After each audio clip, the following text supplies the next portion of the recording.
don't get it. Like, I honestly don't get it. I don't understand, man.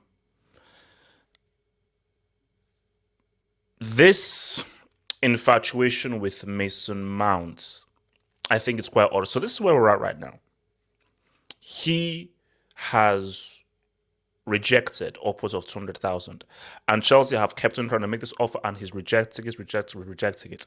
So if you want to go into more details, I believe now again, this is just what we know because we don't know the details, but from what we know, I think Chelsea want to tie down guys to a long contracts. I think Reece James wasn't managed to negotiate down to 6 years, but then they want to give Mount an 8-year Dubinsky.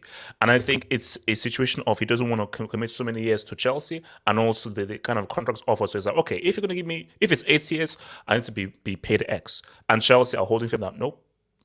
This is the contract. This is the length of time. This is the money. Sign or that's it. This is our final offer. And here is the situation because what I find interesting, and I think I even found this when I did a whole interview about Stamford Bridge, the split of his months is super interesting. There are guys who are adamant that if we lose him, it's horrible. Mason Mount is amazing. He needs to be kept and so forth. And there are other guys who are like, there are better players out there. What is an infatuation with Mason Mount? Like, if he leaves, so be it. If that's what it is, then he can go. So I do find it confusing why people believe that selling Mount would be such a bad idea, even selling Mount to a so-called rival Premier League club, because this isn't Reece James. Reece James is a guy who Chelsea should not lose under any circumstance because that is a generational talent. Okay, there is a reason why Real Madrid were going in for Reece James because they see Reece as, oh no, this is a truly special generational talent here. This is a truly special player who can pretty much be right at the head of his own generation of players.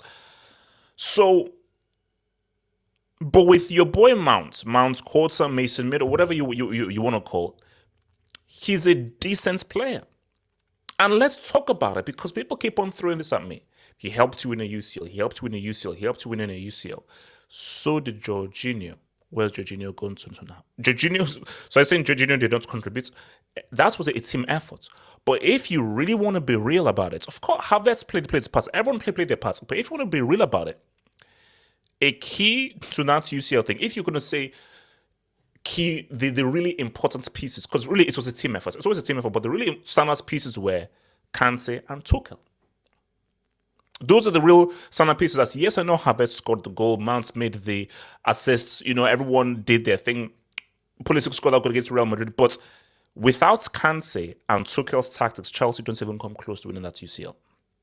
Because Tuchel's tactics and setup puts Chelsea in that situation to win that historic UCL. And what Kante did and his man of the match performances and so forth formed the foundation for Chelsea to be put in the position to win those games. Okay, so let's don't get it twisted. Mount played his role, but it wasn't a case of like if Chelsea didn't have Mount, they wouldn't have won the UCL. That's stupid. That's stupid. So playing those ifs and buts and hypotheticals is stupid because we can't go back in time and be like, okay, let's remove Mount to Chelsea will win. We don't know. All we do know are who were the really important pieces that without those pieces, Chelsea not even in the position to say what's up. So we have to stop the whole thing of like, oh my gosh, how can you let a guy who helped to win the UCL go? No. And we have to stop this love affair with a player who he's good. He's a good player. He isn't a special talent. He isn't a generational talent. He isn't a guy who is not going to be like Salah, because I remember I was talking to one guy and he said that he doesn't want what happened to Mount, the same thing that will happen to Musiala. If Mount leaves Chelsea and he ends up to be like a Musiala, a De Bruyne or Salah, that would be shocking.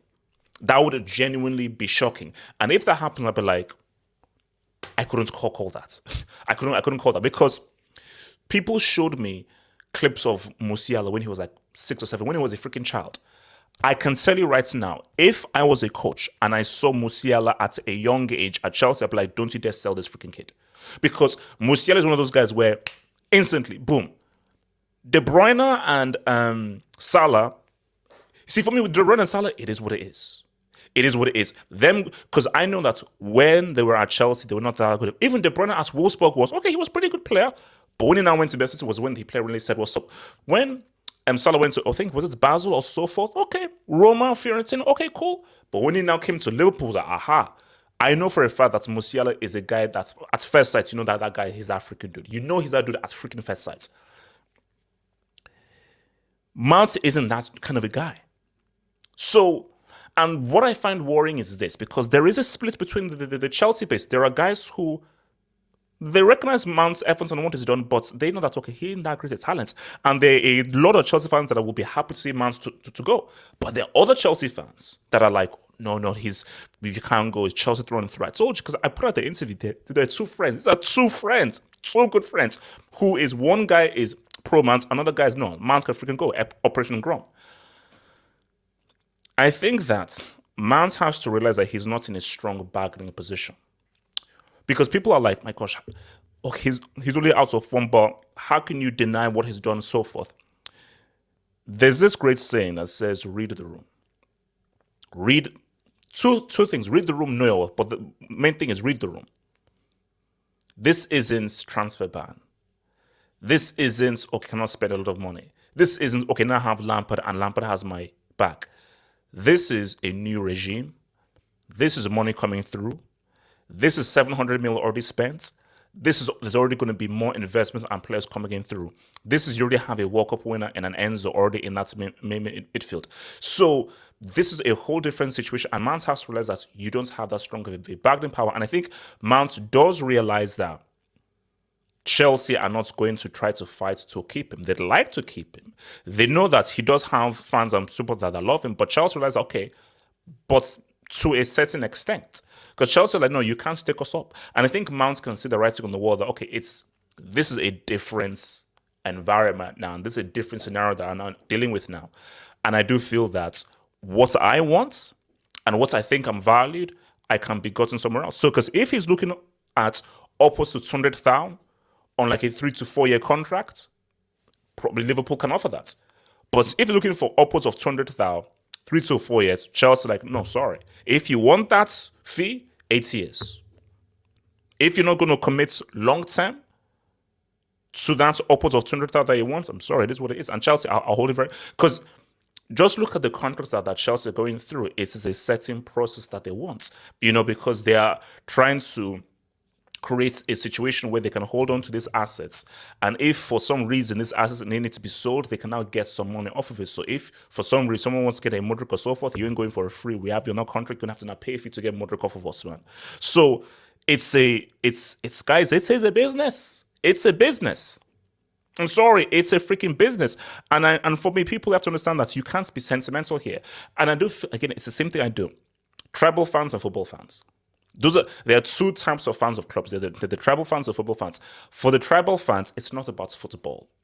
It's about feelings. It's about emotions and being attached to certain players for whatever reason it may be, because you like them, you like their personality, you like how they talk, or you just grow attached to them. And then there are football fans like us, where it's about quality. Are you good or are you bad? Zola was amazing. One of my favorite players of all time, and I think one of the most underrated players of all time. When you saw Zola, the guy, he was amazing. I was like, this. So I don't need to like Zola. I don't need to be like, oh, he's so good on his Instagram. He's so great with the kids. I'm like, no, this is an amazing player who will help us win.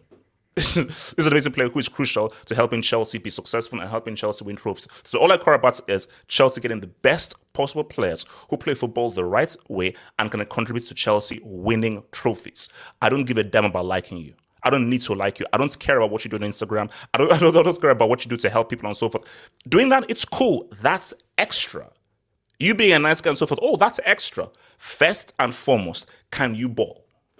That is the most important thing. You being a nice guy doesn't come before can you ball. If you're a super nice and amazing guy, but you're a brick, great by being a nice guy. That is a great thing. But if you're a brick, leave. Because this is about football. Okay, this is about football. This ain't a charity. This ain't the UN. Okay, so for this isn't about okay, who's really nice now or who's really nice, who could be really nice now. No, it's who can ball, who is the best. Because right now, I'm sorry, this is freaking Chelsea Football Club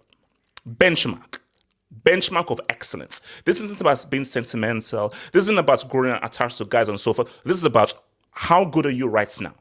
What is your quality? And I'm sorry, the benchmark has been risen to another level because look at what Enzo's freaking doing. Because Enzo's like, yo, what's up? Yo, what's up? And there are more guys to come. Remember, Gusto is coming, Nkunku is coming. The bar is being risen. The bar is being risen. And Man has to realize that Chelsea don't need to keep you. For Chelsea, your only bargaining chip are a certain part of the fan base that want to keep you. Because be very real here. It's a split. There aren't a large amount of people that want to keep Mason Mount. Okay, it is a split. Some want to keep him, some are very happy to let him go. And for Mount, sorry, bro, it is what it is.